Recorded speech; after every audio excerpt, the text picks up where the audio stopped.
आदाब, इस्तकबाल है। मैं हूं आपके साथ अबू हुरैरा। किसानों का एहतजाज खत्म कब होगा? जी हां, यह बड़ा सवाल है जो सभी के जहनों में उठ रहा है।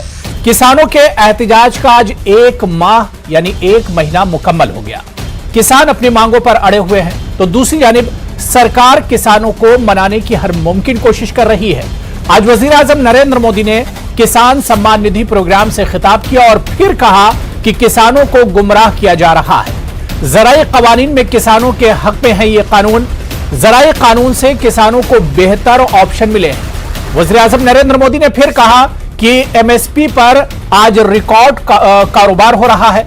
किसान अब अपनी फसल कहीं भी बेच सकते हैं। वज़ीर आज़म नरेंद्र मोदी ने अपनी तकरीर में कहा कि हमारी सरकार हर कदम पर किसानों के साथ है। तो वहीं वज़ीर आज़म ने इस मौके पर यह भी कहा कि अपोजिशन लगातार किसानों को गुमराह कर रहा है। सियासत के चलते किसानों से बात नहीं हो पा रही है। उन्होंने कहा कि महज फोटो खिंचवाकर कुछ लोग सियासत चमका रहे हैं। उन्होंने कहा कि किसानों के हक में हम अपोजिशन से भी बात करने को तैयार हैं। लेकिन सवाल यह उठ रहा है कि बातें तो खूब हो रही हैं, लेकिन यह मसला कैसे हल होगा? किसान 30 दिनों से लगातार प्रोटेस्ट कर रहे हैं, लगातार खुले आसमान के नीचे अपनी मांगों को लेकर एहतजाज पर डटे हैं। यह मसला हल कैसे होगा, इसी को हम समझने की कोशिश करेंगे। बहुत खास मेहमान मेरे साथ जुड़े हुए हैं।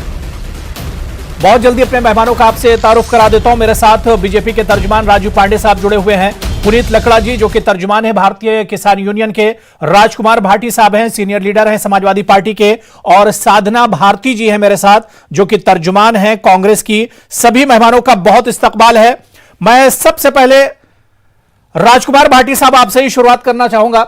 राजकुमार भाटी साहब, आज आपने देखा कि किसानों के इस प्रोटेस्ट को, किसानों की इस तहरीक को 30 दिन मुकम्मल हो गए, 1 महीना मुकम्मल हो गया। दूसरी तरफ हम देख रहे हैं कि सरकार अटैकिंग मोड पर अब आ गई है, काफी आक्रामक सरकार हो गई है। तो सरकार के इस रवैये को भाटी जी कैसे देखा जाए?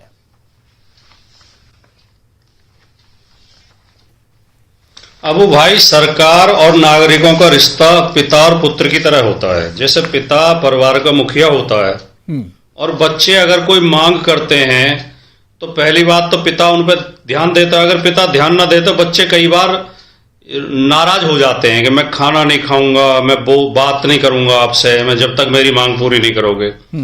तो ये जो अच्छे पिता होते हैं वो बच्चों को समझा के उन्हें मना लेते हैं, चाहे झूठे वादे करें, चाहे कुछ ला के दें। बच्चा साइकिल मांगता है तो वो कहेंगे बेटे अगले महीने दिला देंगे अगर उनके पास पैसे नहीं है। और जो नालायक बाप होते हैं वो बच्चों को धमकाते हैं, पिटाई करते हैं, कहते हैं तुम खाना नहीं खाओगे कोई बात नहीं है, वो उन्हें गाली देते हैं।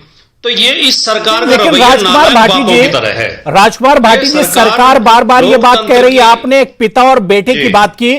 सरकार और वजीर आजम नरेंद्र मोदी साहब खुद बार बार ये कह रहे हैं कि एक जो तीसरे लोग, मतलब एक तीसरा जो फर्द है, तीसरा जो शख्स है, अपोजिशन की तरफ उनका इशारा है कि पिता और पुत्र के बीच में, बाप और बेटे के बीच में एक तरह से खलल डाल रहे हैं। यह इल्जाम है सरकार का। ये आरोप, ये इल्जाम एकदम बेबुनियाद और बेहुदा है और अनावश्यक है। विपक्ष में इतनी ताकत है ही नहीं। विपक्ष कौन है? राष्ट्रीय स्तर पे कांग्रेस है। कांग्रेस में इतना दम है ही नहीं। अगर उसमें इतना दम होता तो उसके 50 सांसद ना होते लोकसभा में।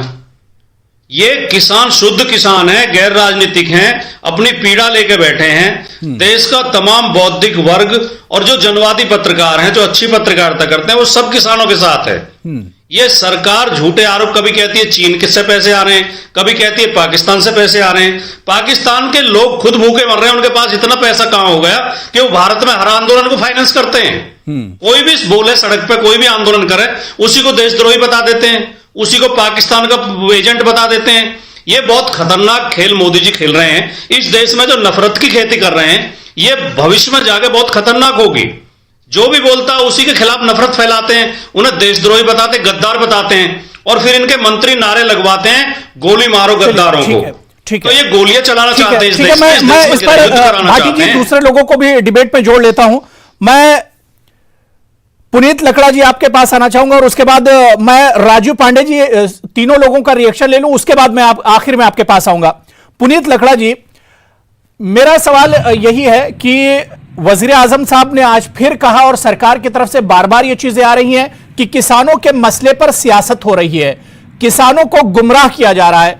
अब आखिर सियासत कहां हो रही है और कैसे गुमराह किया जा रहा है, इसे किसानों से बेहतर कोई नहीं समझ सकता है। आप लोग इसे सबसे अच्छे से समझ सकते हैं, पुनीत लकड़ा जी।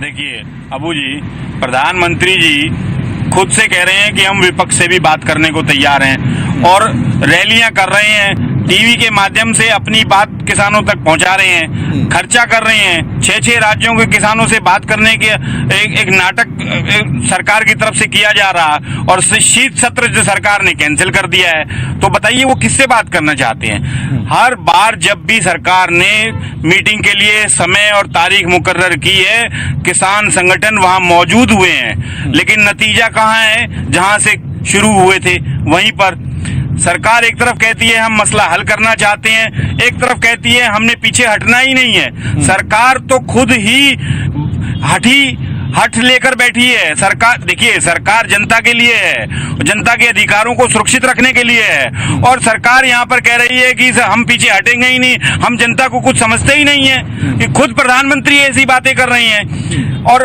आगे भेज दिया है कृषि मंत्री को। क्या